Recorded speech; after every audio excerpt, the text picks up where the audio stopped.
So hey everyone, welcome to my world fiction addiction, जहां हम लोग फिजोशीज एंड फंदाशीज मिलकर अपने एडिक्शन को एंजॉय करते हैं इस बीएल वर्ल्ड के अंदर। चलिए तो अपने heart to heart in the remembrance of my love का नेक्स्ट पार्ट शेयर करते हैं। Let's start. ईबो की ऐसी डिमांड को मना करना मुश्किल था? नहीं, ये नामुमकिन था, और ये नामुमकिन जहान के लिए भी था। अगर ईबो के अलावा कोई और शख्स जहान से ये पूछता तो जहान को 1 मिनट भी नहीं लगता मना करने में। या यूँ कहो, ईबो अगर 1 हफ्ते पहले जहान से ये पूछता तो जहान स्ट्रेट फॉरवर्डली ईबो के मुंह पर मना कर देता। पर अब 1 हफ्ते में कुछ तो बदल गया है। जहान की आंखें अब पहले जैसी नहीं हैं। जहान की आंखों में भी ईबो के लिए वो सॉफ्टनेस है, और ईबो की ऐसी आंखों को देखकर वो सॉफ्टनेस अपने आप ही जहान पर हावी हो गई। जहान ने सिर्फ नोट किया, फिर क्या था, ईबो ने तुरंत जहान को हक कर लिया। ऐसा हक जैसे मान लो उसकी लाइफ उसी हक के ऊपर डिपेंडेंट है। ईबो ने अपनी उस रुआनी आवाज में कहा, आप जा रहे हैं जहान का, आप क्यों जा रहे हैं? जहान ने ईबो की पीठ को सहलाते हुए कहा, ओ चैम्प, रोना बंद करो।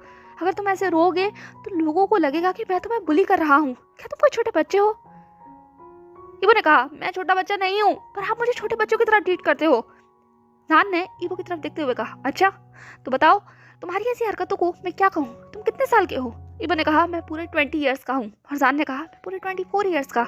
इसीलिए लोगों को गलतफहमी होने में ज़्यादा समय नहीं लगेगा। लोग यही सोचेंगे कि मैं तुम्हें बुली कर रहा हूँ, जबकि तुम अपनी मर्जी से रो रहे हो। रोने वाली क्या बात है, हमें तो जाना ही था एक दिन। ईबो ने और कसकर जहान को पकड़ लिया, जैसे कि जहान की ये बात ईबो के दिल को बहुत तेजी के साथ लग गई हो।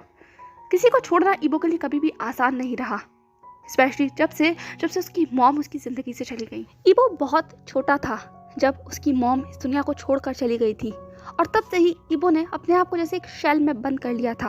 बेशक वो कितना भी ज़्यादा फन लविंग हो, लोगों से हंसते मुस्कुराते हुए बात करता हो, पर ईबो का एक हिस्सा ऐसा था जो कभी भी किसी के भी सामने निखर कर बाहर नहीं आया था। या यूँ कहो, ईबो के अंदर का वो बच्चा जो अपनी माँ के जाने से घबरा गया था, वो अभी भी उसी के अंदर था, जिसे वो हर किसी के सामने नहीं लेकर आता था। या यूँ कहो, अपने डैड के अलावा वो बच्चा कभी भी किसी के सामने नहीं आया था।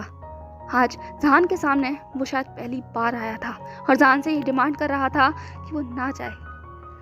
जहान ने भी ईबो की इस डिमांड को समझ लिया। उसने भी ईबो को उसी इंटेंसिटी के साथ हक किया, या उतना ही टाइटली हक किया जितना टाइटली ईबो ने जहान को हक कर रखा था। कुछ पल के लिए दोनों शांत थे। जहान ईबो को वो मोमनेस देने की कोशिश कर रहा था जो ईबो शायद जहान से डिमांड कर रहा था।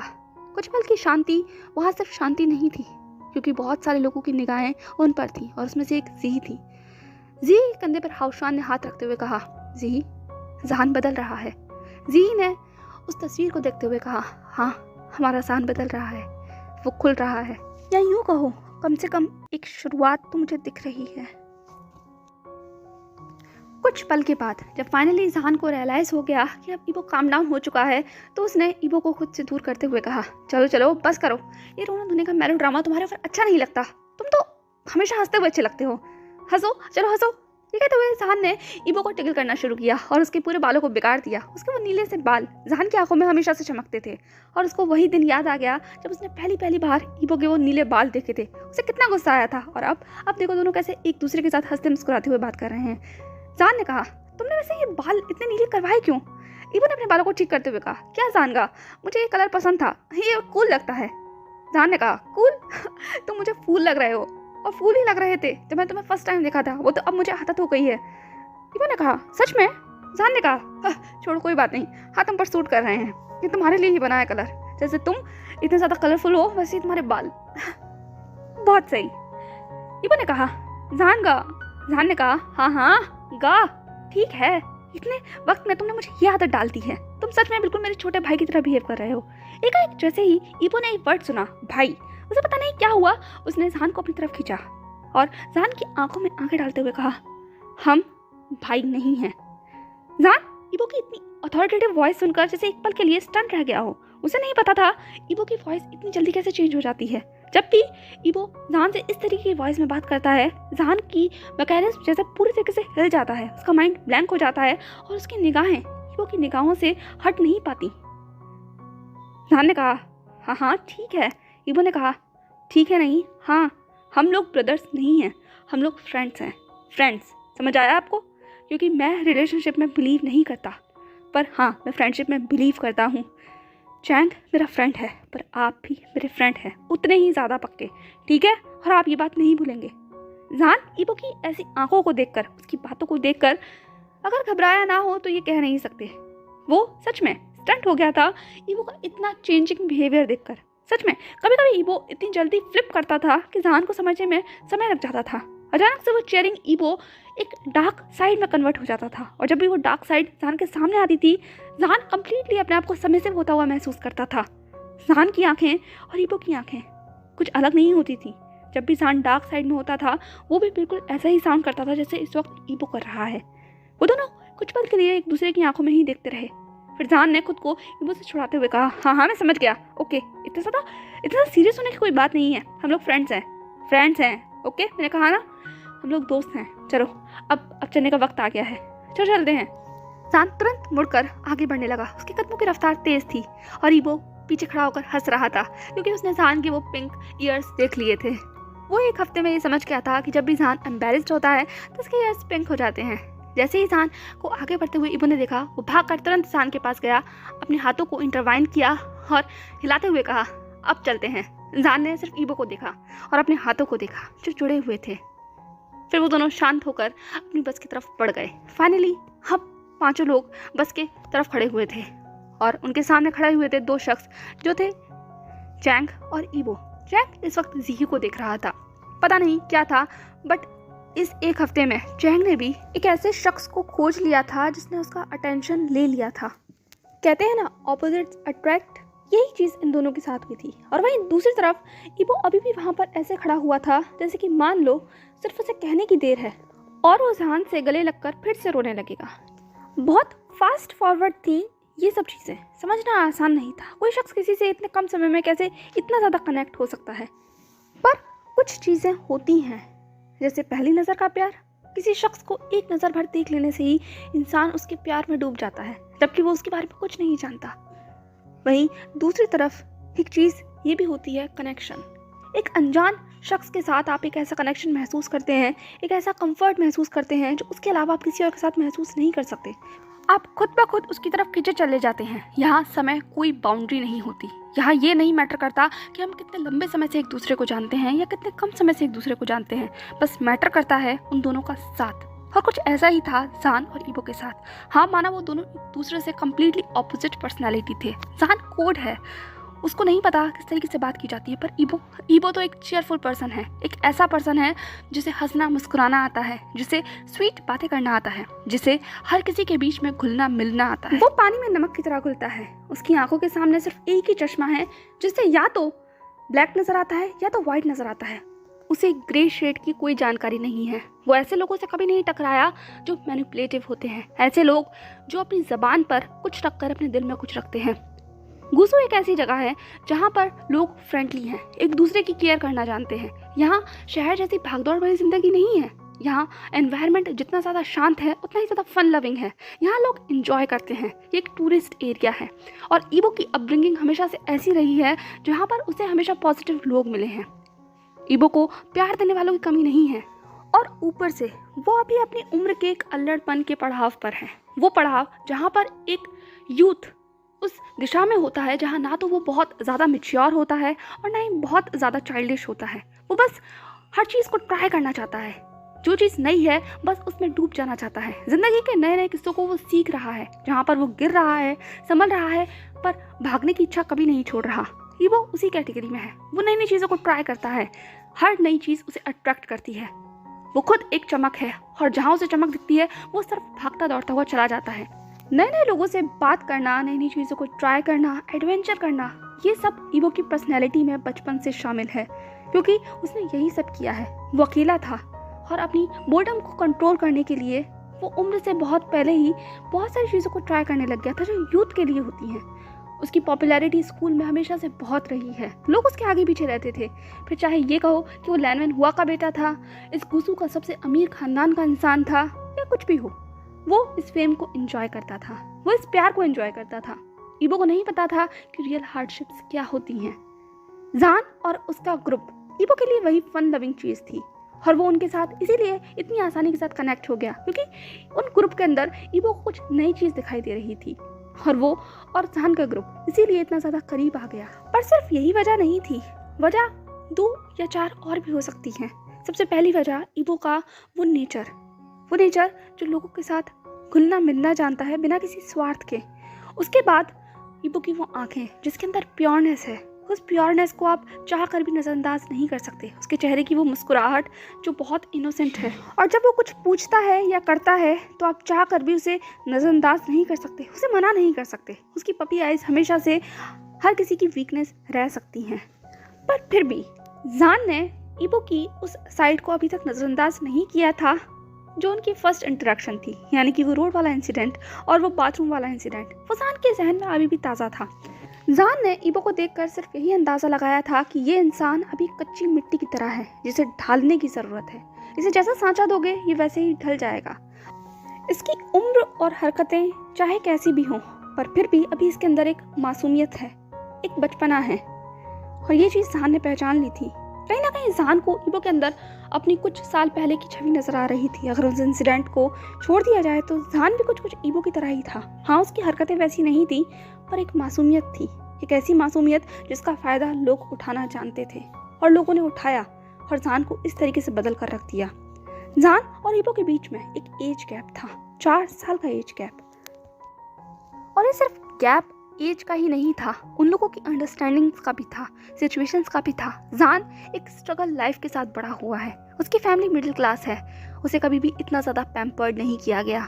उसे बहुत जल्द समझ में आ गई थी सिचुएशंस। जैसे जैसे जान की लाइफ के अंदर हार्डशिप्स आई थी उसने हर एक चीज़ से लेसन सीखा था। उसने लोगों को बदलते बनते बिगड़ते देखा है, इसीलिए जान की अंडरस्टैंडिंग बहुत मैच्योर थी। और वहीं दूसरी तरफ ईबो फूलों के बीच में पला बड़ा है, वो पैम्पर्ड चाइल्ड है।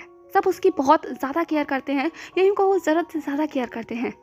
सब उससे प्यार करते हैं, लैंडमैन हुआ उसे अपनी पलकों पर बिठा कर रखते हैं, उसकी हर इच्छा को पूरा करते हैं। ईबो ने लाइफ में इतना स्ट्रगल नहीं देखा। हाँ, उसने अपनी मॉम को खोया है और उस चीज़ ने ईबो पर बहुत बुरा असर भी किया। एक ऐसा हिस्सा ईबो के अंदर अभी भी खाली है जिसे कोई नहीं भर सकता। पर लैंडमैन हुआ ने कोई भी कसर नहीं छोड़ी कि वो ईबो को उस अंधेरे कमरे से बाहर लेकर आए। उन्होंने ईबो को बहुत प्यार दिया, बहुत ज़्यादा, और इसीलिए ईबो अभी भी एक टीनेजर की तरह ही बिहेव करता है। वो इतना हंसता मुस्कुराता है, लोगों के साथ फ्रीली बात करता है। उसकी पर्सनैलिटी और ग्रूमिंग अलग है और जान की पर्सनैलिटी और ग्रूमिंग बिल्कुल अलग है। जान ने एक डार्क साइड देखा है, उसका एक पास्ट है जिसने जान को इस तरीके का बना दिया है, वरना वो भी 24 ईयर का एक यंग चेयरफुल बंदा हो सकता था। खैर, उन लोगों के बीच में एक गैप तो है और ये गैप सिर्फ एज का ही नहीं है, मैच्योरिटी का भी है। फाइनली सब एक एक करके अब बस में चढ़ गए थे। हाशुआन, वैन निंग और नीहुजेंग, इन तीनों के बस में चढ़ जाने के बाद अब बारी थी जीही की। जीही ने एक पल अपना कदम बस में चढ़ाया ही था कि उसने पलट कर चैंग की तरफ देखा। चैंग भी जीही को ही देख रहा था। कुछ पल के लिए वो दोनों एक दूसरे को देखते रहे पर चैंग अपनी जगह से हिला नहीं और जीही ने अपने हाथ को कस लिया। फिर कुछ सोचकर उसने अपने कदमों को पीछे खींचा। वो पलट कर चैंग के पास वापस गई, उसके सामने कुछ पल के लिए ऐसे ही खड़ी रही। चैंग और वो दोनों एक दूसरे को देख रहे थे। चैंग अभी भी शांत होकर वहीं ऐसे ही खड़ा था, बिल्कुल किसी स्टैचू की तरह, पर उसके अंदर बहुत सारे इमोशंस थे जो उसकी आंखों में नजर आ रहे थे, जिन्हें जीही पढ़ सकती थी। जीही ने कुछ नहीं कहा, सिर्फ चैंग को हक कर लिया। चैंग ने भी जीही को हक कर लिया था। वो अनकहे अल्फाज थे पर वो इमोशंस रॉ थे। अभी उन्हें ब्लूम होने में समय लगेगा, लेकिन वो इमोशंस सच में अच्छे थे। उसके बाद जीही ने तुरंत अपने आप को छुड़ाते हुए कहा, ओके, लास्ट गुड बाय, फिर मिलते हैं। इसके बाद जीही तुरंत बस में जाकर बैठ गई, इससे पहले कि वो अपना कोई सॉफ्ट साइड किसी को भी दिखाए, क्योंकि जीही अपनी सॉफ्ट साइड इतनी आसानी से किसी को नहीं दिखा सकती, फिर चाहे वो चैंग ही क्यों ना हो। एक एक कर सबको चढ़ता हुआ देखकर ईबो की दिल की धड़कनें तो रुक ही गई थी, क्योंकि अब बारी आ चुकी थी जान की उसे हाथ छुड़ाकर जाने की। ईबो ने अभी भी जान का हाथ कसकर पकड़ रखा था, पर जान ने एक एक कर अपनी उंगलियों को अलग करना शुरू किया और आखिरी में अपना हाथ पीछे खींच लिया। जान ने ईबो की तरफ देखते हुए कहा, कम ऑन, ऐसे एक्सप्रेशन देना बंद करो, तुम्हारे एक्सप्रेशन सच में बहुत क्रीपी लग रहे हैं। मैं भूल गया हूँ वो शेमलेस इंसान जो ओपनली इतनी बकवास बातें करता था, और आज ये बच्चा सच में ऐसा लग रहा है जैसे मान लो किसी मेले में बिछड़ गया हो। बस करो, ये इमोशन मुझसे अब झेले नहीं जा रहे। ईबो ने कहा, जान का प्लीज़। जान ने कहा, ओ प्लीज़ रोना मत, मुझे आंसू से बहुत प्रॉब्लम है। हे एक एडवाइस रखो अपने पास। किसी को भी अपनी लाइफ में इतनी इंपॉर्टेंस मत दो कि वो तुम्हारी आंखों में आंसू दे सके, फिर चाहे वो कोई भी हो। समझ आया तुम्हें? और ये एडवाइस तुम मुझे अपना भाई मानो या ना मानो, पर हाँ, अगर तुम मुझे अपना फ्रेंड मानते हो तो इस एडवाइस पर ज़रूर काम करना, बहुत काम आएगी, ठीक है? इसके साथ ही जहान ने ईबो की चेस्ट पर हल्का सा पंच किया और अब वो जा चुका था। यह काऊ जाने के लिए तैयार था। उसने अपना कदम बस के गेट पर रख दिया था, फिर कुछ सोचकर वो रुक गया। उसने मुड़कर ईबो की तरफ देखा, जो अभी भी वहाँ ऐसे ही खड़ा हुआ था। जान ने एक लंबी सांस ली। वो मुड़कर वापस ईबो के पास आया। उसने अपने हाथ में से एक रिस्ट बैंड खोला। वो रिस्ट बैंड जान का पसंदीदा रिस्ट बैंड था, जिससे उसने कभी अपने आप से अलग नहीं किया, पर आज उसने अपना वो रिस्ट बैंड खोलकर ईबो के हाथ में बांध दिया। उसने उस रिस्ट बैंड को बांधते हुए कहा, तो बताए, ये रिस्ट बैंड मेरे पास बहुत समय से है। ये मेरे फादर ने मुझे मेरी 12th कंप्लीट होने पर दिया था। ये मेरे लिए बहुत इंपॉर्टेंट है, पर मैं ये तुम्हें दे रहा हूँ, इसका ख्याल रखना। इसका एक पेयर मेरे पास है, मेरे फादर ने मुझे 2 दिए थे।